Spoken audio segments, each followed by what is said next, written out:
સુરતમાં પાંડેસરા તથા ડિંડોલી વિસ્તારમાં ડિગ્રી વગર લોકોની જિંદગી સાથે ચેડા કરતા 16 બોગસ ડોક્ટરને ઝડપી પાડવામાં આવ્યા હતા। સુરત પોલીસ કમિશનર અનુપમસિંહ ગેહલોત દ્વારા નકલી ડોક્ટરો સામે કાર્યવાહી કરવાની સૂચના આપવામાં આવી હતી, જે અંતર્ગત સુરત એસઓજી દ્વારા શહેરના અલગ અલગ વિસ્તારોમાં ચેકિંગ હાથ ધરવામાં આવ્યું હતું, જેમાં 16 બોગસ ડોક્ટરને ઝડપી પાડવામાં આવ્યા હતા।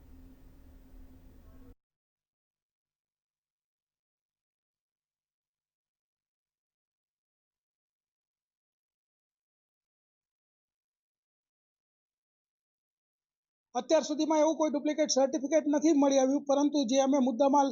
ઝડપ્યો છે એમાં ઇન્જેક્શન, સિરપ અને પ્રિસ્ક્રિપ્શન અને ટોટલ 2,35,450નો મુદ્દામાલ આ બધા ડૉક્ટરો પાસે તેને જપ્ત કરેલો છે। પોલીસે જ્યારે રેડ કરી ત્યારે અમુકે સ્વીકાર લીધો, અમુકે કોઈ આર્ગ્યુમેન્ટ કર્યો હોય તો એની પાસેથી તરત જ એનો જે ડિગ્રી છે, સર્ટિફિકેટ છે માગવામાં આવતા એ લોકો તરત કબૂલી લીધું કે તેઓ ડિગ્રી વગરના ડૉક્ટરો છે। હા, પાંડેસરા અને ડિંડોલી બંને જે